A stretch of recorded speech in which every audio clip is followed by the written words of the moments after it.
નમસ્કાર મિત્રો, સૌપ્રથમ એક વાત ખૂબ સ્પષ્ટ રીતે સમજી લઈએ. અમે સોશિયલ મીડિયા પર કોઈ પણ વિડીયો લાઇક, ફોલોઅર્સ, પોપ્યુલારિટી કે વ્યૂઝ મેળવવા માટે બનાવતા નથી. અમે જે વાત કરીએ છીએ, જે મુદ્દા ઉઠાવીએ છીએ, જે ફરિયાદો જાહેર કરીએ છીએ તે કોઈના કહેવાથી, સાંભળેલી વાતોથી, અફવાઓથી અથવા કોઈએ કહ્યું હતું એવી માહિતીના આધારે નથી. અમારી દરેક રજૂઆત પાછળ પેપર વર્ક છે, દસ્તાવેજો છે, લેખિત પુરાવા છે, સરકારી કચેરીઓમાં થયેલ પત્ર વ્યવહાર છે અને કાયદેસર પ્રક્રિયા દ્વારા મેળવેલી માહિતી છે.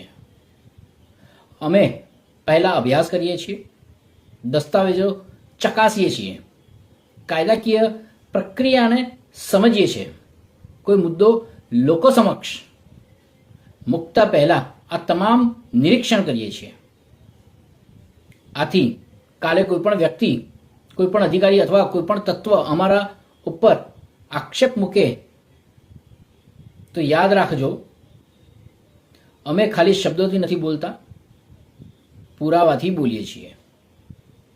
અધિકારીઓને પણ સારી રીતે ખબર છે કે મૌલિક શાહ ખોટા આક્ષેપો કરનારા લોકોમાં નથી.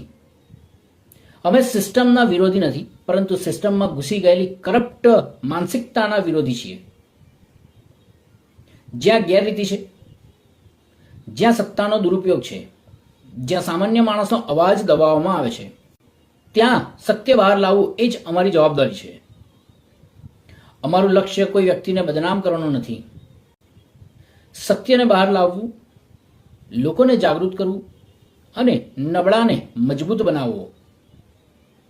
આ જ વિચારધારા સાથે જનશક્તિ માનવ અધિકાર એસોસિએશન કામ કરે છે. અમારો ઉદ્દેશ્ય એક જ છે, જ્યાં અન્યાય છે ત્યાં અવાજ બનવો.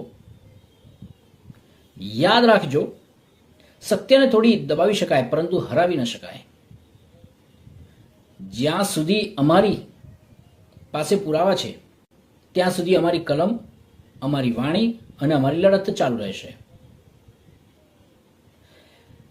એવા લોકો કે જે પીડિત હોય, એવા લોકો કે જે પીડિત બનવા ન માંગતા હોય, પોતાના અધિકારોથી માહિતી લઈને, અને એવા લોકો જેને કોઈ પણ પ્રકારનો સામાજિક કાર્યમાં સહયોગ મેળવવો હોય, એ તમામ લોકો માટે આ સંસ્થા ખુલ્લી છે.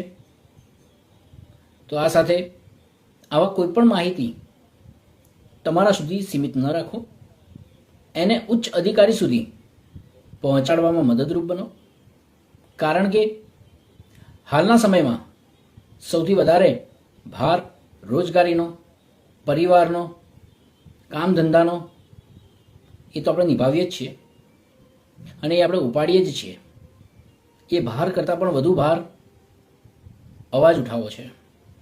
અમારી સંસ્થા આ કામ કરી રહી છે, તમારો અવાજ ઉઠાવવાનું કામ કરે છે.